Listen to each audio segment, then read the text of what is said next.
Pemirsa, terima kasih PN masih bersama kami. Berita selanjutnya Mahabarakan.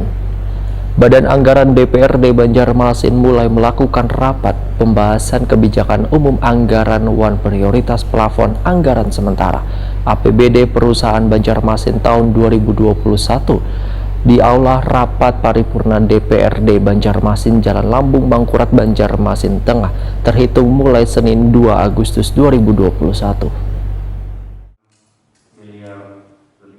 Badan Anggaran DPRD Banjarmasin mulai melakukan rapat pembahasan kebijakan umum anggaran One Prioritas Plafon Anggaran Sementara APBD Perubahan Banjarmasin tahun 2021 di Aula Rapat Paripurna DPRD Banjarmasin, Jalan Lambung Mangkurat, Banjarmasin Tengah, terhitung mulai Senin 2 Agustus 2021. Dalam rapat yang juga dihadiri PLT Sekda Banjarmasin Muhyar MAP, Dinas Perhubungan Banjarmasin mencoba untuk menurunkan pendapatan asli daerah hingga 6 miliar rupiah pada tahun 2021 ini, namun gagal lantaran diprotes anggota Badan Anggaran. PLT Kadisub Banjarmasin Pendi Waitakuni Prima TV Syarapat memudahkan dinasnya mengusulkan total PAD pada APBD Perubahan tahun 2021 ini sebesar 12 miliar rupiah yang diturunkan dari APBD murni yang ditetapkan sebesar 18 miliar rupiah.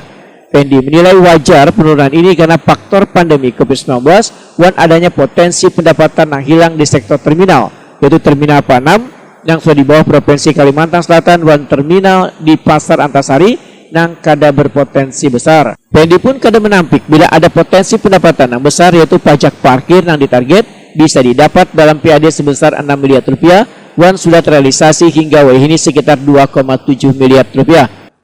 Targetnya kita penuhilah dulu, soal karena di mana mencariakan itu kan soal teknis saja lagi. Ini kena tekanan dewan gak Pak? Rasanya ini adalah bukan tekanan, memang APBD-nya seperti itu ya,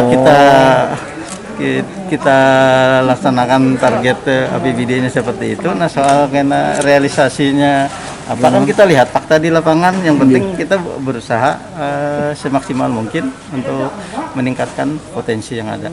Rencananya kemana Pak meningkatkan potensinya nih Pak? Parkir kah dinaikkan atau kayak apa Pak? Ya kita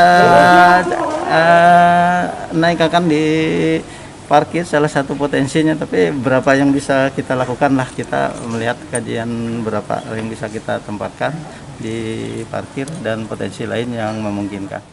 Ketua DPRD Banjarmasin Hari Wijaya menyatakan Badan Anggaran tetap berpegang pada target PAD Dinas Perhubungan yang sudah ditetapkan pada Perda APBD Murni 2021, yaitu 18 miliar rupiah.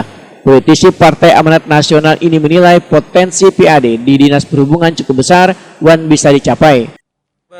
Karena ini sudah kita tuangkan menjadi peraturan daerah APBD Murni 2021, kita berharap 18M ini tetap, tinggal kamarnya aja di pendapatan yang mana bisa kita push sisanya itu agar bisa target itu terrealisasi. ini sama halnya dengan instansi lain apa yang misalnya ada mengurangkan karena pandemi ini misalnya?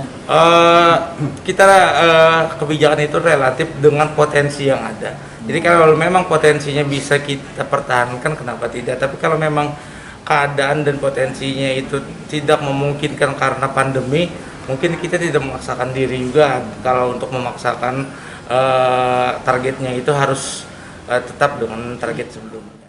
Hari Wijaya menegaskan anggota Banggar pun kada bersikeras untuk mempertahankan PAD Dinas Perhubungan ini walaupun masih pandemi COVID-19, namun potensi pendapatannya masih bisa digali lagi secara maksimal.